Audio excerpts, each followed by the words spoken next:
खूबसूरत प्यार का बदसूरत अंत।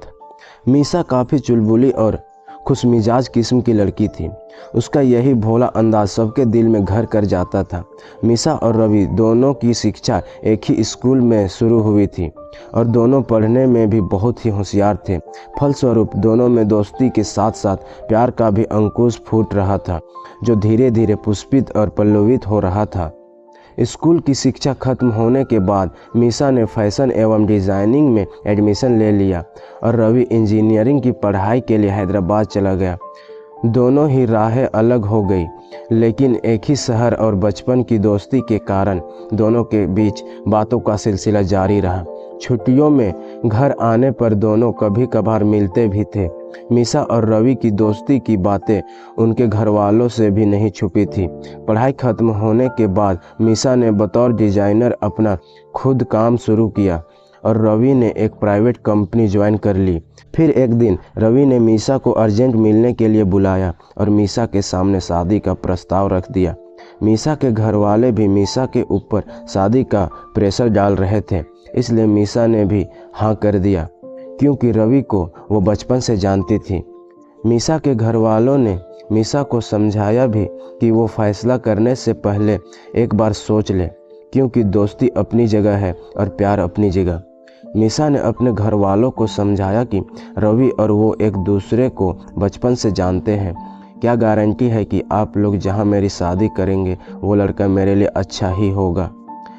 खैर, मीसा के घर वालों ने मीसा और रवि की शादी बड़े धूमधाम से कर दी। शादी के बाद मीसा बंगलोर चली गई। धीरे धीरे मीसा का बिजनेस भी खत्म हो गया। कई बार मीसा ने रवि से अपना बिजनेस बंगलोर में ही शुरू करने की बात की, लेकिन रवि बार बार टाल देता। मीसा को रवि अब कुछ बदला बदला दिखाई देता। उसको ऐसा लगने लगा कि रवि उससे दिखावा करता, झूठी सेखी बघारता, जैसा वो दिखता है वैसा है नहीं। अब तो रवि कभी कभी देर देर रात तक घर नहीं आता। पूछने पर ऑफिस के काम का बहाना बताता और मीसा के कुछ कहने पर उल्टे शक की सुई मीसा पर ही घुसा देता। मीसा अब अपने इस जीवन से बोर होने लगी। उसने फैसला किया कि वो आज रवि से बात करेगी। मीसा ने रवि को कई बार फ़ोन किया, लेकिन रवि ने फ़ोन रिसीव नहीं किया। फिर मीसा ने रवि के ऑफिस में फ़ोन किया तो उधर से उत्तर मिला कि रवि साहब तो अपनी मैडम के साथ बाहर छुट्टी पर है।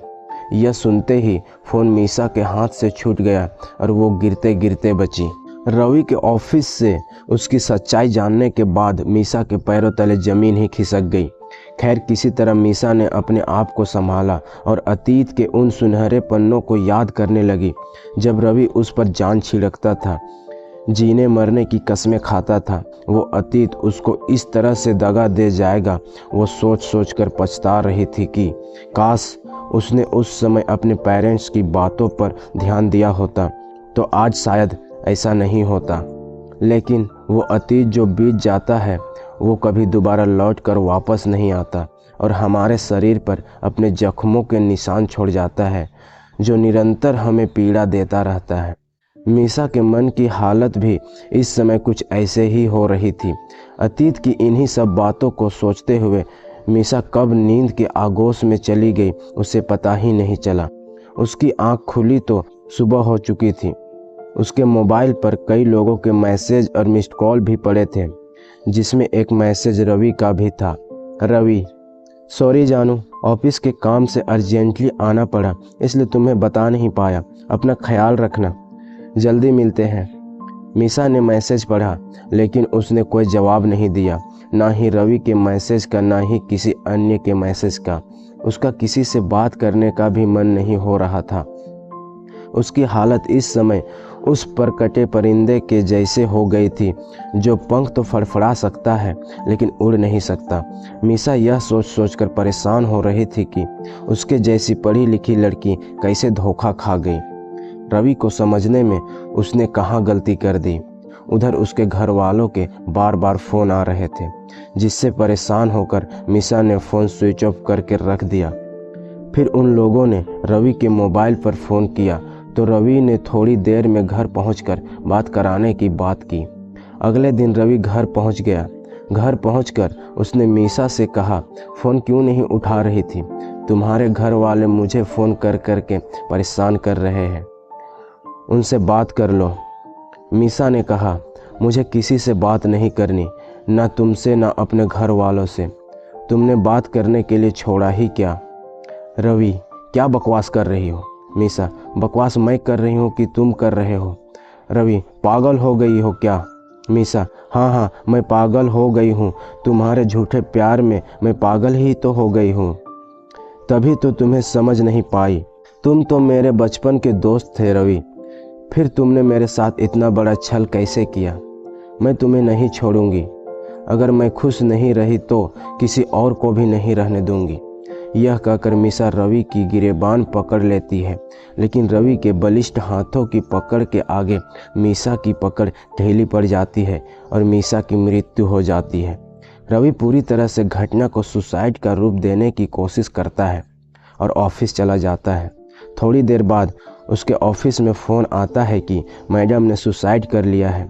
रवि मीसा के घर वालों को भी मीसा के सुसाइड की सूचना देता है। मीसा के घर वाले भी आते हैं, लेकिन उन्हें इस बात पर यकीन नहीं होता है। तमाम तहकीकात और पोस्टमार्टम की रिपोर्ट के बाद रवि मीसा से धोखे से शादी और हत्या के जुर्म में जेल चला जाता है और आज भी सलाखों के पीछे है।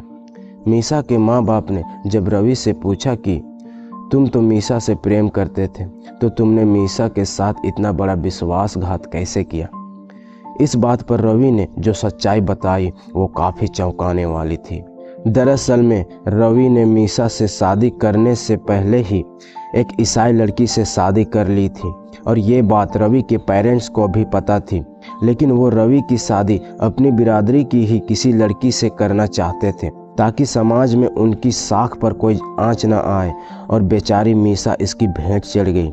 लेकिन मीसा को भी इस विषम परिस्थितियों में सूझबूझ और धैर्य से काम लेना चाहिए था। बेहतर होता यदि वो अपने घर वालों को बता देती या कानून की मदद लेती। इस कहानी से क्या समझ आया दोस्तों, कमेंट करके ज़रूर बताइएगा। और अगर कहानी अच्छी लगी है तो वीडियो को लाइक, कमेंट एंड चैनल को सब्सक्राइब करके हमें सपोर्ट जरूर करें, ताकि हम आपके लिए ऐसे शिक्षाप्रद कहानियाँ लाते रहें। थैंक यू दोस्तों।